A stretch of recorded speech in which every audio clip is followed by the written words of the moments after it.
Namaste children, welcome to today's class. Today we have culture course class and we are going to discuss lesson number 2, that is the path of devotion. The path of devotion. What we are going to discuss in this lesson, we'll see here in this chapter.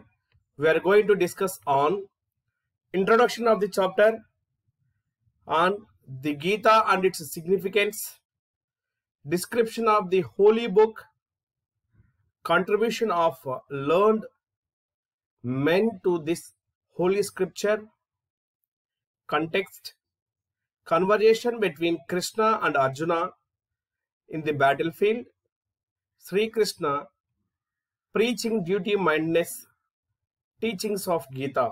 So what we are going to discuss in this chapter, we have a chart is there.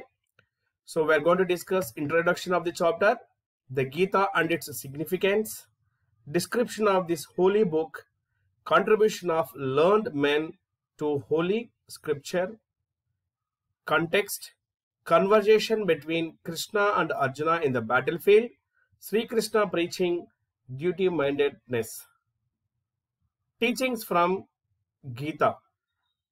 Whatever happened for the good. Whatever is happening is the happening for the good. Whatever will happen will also happen for the good. The main theme of Gita, it is whatever happened in the past, it is for good only, and what is happening now, it is also for good, and what is going to happen in the future, that is also for good. So now we will discuss the lesson in detail. Now we will discuss the lesson in detail. The path of devotion, lesson number 2. The Bhagavad Gita is a sacred and popular book of philosophical poems. What is Bhagavad Gita? It is a sacred and popular book of philosophical poems. So just as Christians take the oath on the Bible in a court of justice, Hindus take the oath on the Bhagavad Gita, or the Gita for short. How the Christians will take oath in the court when they attend the court on the Bible. Like Hindus also will take oath on the Bhagavad Gita. The short form we call it as Gita. The word Bhagavad Gita means the songs of the Lord. What is the word Bhagavad Gita? It says that it is the meaning of songs of the Lord, that is songs of the God. The book forms part of the Mahabharata written by Vyasa. So this book this books also forms a part of Mahabharata. This Bhagavad Gita is a part of Mahabharata written by great poet Vyasa Maharshi. The Gita has 18 chapters covering nearly 700 verses. Of course, all these verses are in Sanskrit. So Gita is having how many chapters are there? 18 chapters are there and 700 verses are there. Verses in the sense slokas. The main part of the book in the form of dialogue between Krishna and Arjuna on the battlefield of Kurukshetra, where the Pandavas were ranged against the Kauravas in war. So the main part of this book, what it includes the main part of the book. It includes the conversation between Lord Krishna and Arjuna in the battlefield of Kurukshetra, where the Pandavas and the Kauravas were fighting each other. The Gita, the Upanishads and the Brahma Sutras of Vyasa are together called Prasthana, or called Prasthana Tyahi, Prasthana Troy, are the three basic books of Indian philosophy. So what are the three basic books of Indian philosophy? Gita, Upanishads, and it is Prasthana Troy. Prasthana Troy are the three basic books of Indian philosophy. The Gita described thus: the Upanishads are the cow, Arjuna is the calf, and Krishna is the milkman, and the Gita is the milk drawn by Krishna from the Upanishads. Cow and wise men drink that milk. It means that the Gita is the essence of all the Upanishads. So what Gita described? Gita described thus: The Upanishads are the cows and Arjuna is the calf, where Krishna is the milkman and Gita is the milk drawn by Krishna from Upanishads, cow, and wise men drink that milk. Wise men means intelligent people will drink the milk. It means that Gita is the essence of what it is Upanishads. So what we can understand from this, it is so this lesson is related to Gita, Bhagavad Gita. Bhagavad Gita is a famous popular philosophical book which consists of poems, and like what Christians, they will do the oath in the court. When they attend for the court, they will do on the oath on, they will take oath on Bible. Like Hindus will take oath on that is Bhagavad Gita. So it is a part of the Mahabharata written by Vyasa, and it consists of 18 chapters and 700 verses are there. So the main part of the Gita is the conversation between Krishna and Arjuna in the battlefield of Kurukshetra, where the Pandavas and the Kauravas were fighting each other. The Gita, that Upanishads and the Brahma Sutras of Vyasa are together called what it is Prasthana Trayi, or the three basic books of the Indian philosophy. So this is about the first page of the lesson. We'll continue. Now, learned men down the ages from Adi Shankaracharya have commented on all these three books, basic text. So famous Adi Shankaracharya, who commented on these three texts. In modern times, Bal Gangadhar Tilak, see the photos of those persons, eminent for persons in the page. Bal Gangadhar Tilak, Mahatma Gandhi, Sri Aurobindo have interpreted the Gita for us. So the modern people like Bal Gangadhar Tilak, Mahatma Gandhi, and Aurobindo, Sri Aurobindo, have interpreted the Gita for us. Sri Aurobindo called the Gita as the world's greatest scripture. Gandhiji called it the mother. So what Aurobindo called the Gita as, he is the world famous what it is greatest scripture, and Mahatma Gandhi called this as what it is, this is the mother. So what he called it as the mother. Who said it is mother? Mahatma Gandhi. And Aurobindo, he said that it is what it means, it is the greatest, world's greatest scripture. Next, the Gita is famous because it has a message for every one of us. Its teachings are valid for all times and countries.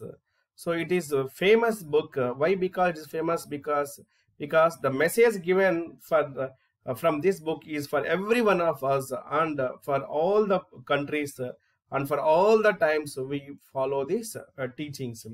The Gita occurs in the following context in the Mahabharata. So where this Gita appeared in the Mahabharata, this the context where this Gita has explained by Krishna to Arjuna, it is in the Kurukshetra. On the battlefield of Kurukshetra, Krishna was Arjuna's charioteer. Asked by Arjuna, Krishna brought him to the battlefield on the chariot. So what it is, on the battlefield between this Pandavas and Kauravas in Kurukshetra, Krishna was Arjuna's charioteer, means who will helps him in riding this what it is chariot. And Arjuna was brought to Arjuna. Sorry, Krishna was brought Arjuna to the battlefield. When, however, Arjuna saw he revered elders like Brahmins, Bhishma, and gurus like Drona, relatives and friends against him. He felt very bad about having to fight them and possibly kill them. So he threw down his bow, and as he did not like to win the war at the cost of their lives. So what this Arjuna said to Krishna, so I don't like to fight with all my relatives, my friends, my gurus like Drona, and elders like Bhishma. All, if I fight with them, I have to kill these people. I don't want to win such kind of war by killing the people like my relatives, friends. Then it is gurus and the elders like Bhishma, Dronacharya as his guru. So he don't want to fight with them. Then in this case, Arjuna what was taught by this Krishna, this Gita, the teachings. What are those? We'll discuss. Sensing the state of Arjuna's mind, Krishna cleared his doubts and misgivings in a variety of ways. So by understanding what this Arjuna was feeling, the feelings of Arjuna was understood by Krishna, and he said, and he removed all the misgivings from him. What he said in the end of Krishna revealed himself as the Lord of Almighty and said, I am time the destroyer, come to destroy those ranged against you. You are only my instrument, therefore do not feel disheartened. Slay your foes without remorse, that is your dharma, and you shall conquer, for they are already slain by me.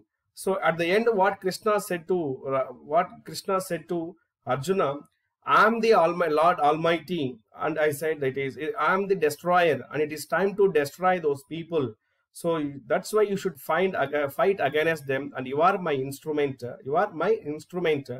So you have to do this. You should kill those people to maintain the dharma on the earth. So like this, he clarified all his doubts to Arjuna by the Krishna in the battlefield, which is between the Pandavas and Kauravas in Kurukshetra. Now we will continue.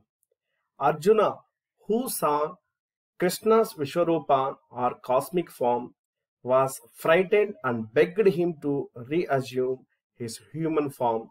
Krishna did so. So Arjuna, who saw the Vishwarupa of Krishna. You see the figure in the picture is there on the screen. So he saw the Vishwarupa of Krishna, and he was frightened, he was afraid, and he begged Krishna, please come to human form. See, come to the human form. Then Krishna did show.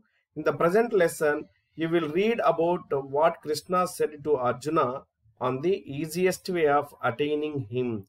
So what in this lesson, what we will study here in this lesson, we will read about Krishna said to Arjuna how we will easily attain him, how we will reach him easily. Said Krishna, it is easier to reach me by worshipping me with faith and devotion. What Krishna said for Arjuna's question? You can reach to me, you can attain me by worshipping me with faith and devotion. Faith and devotion. Leave everything to me, have faith in me, pray to me with no other thought.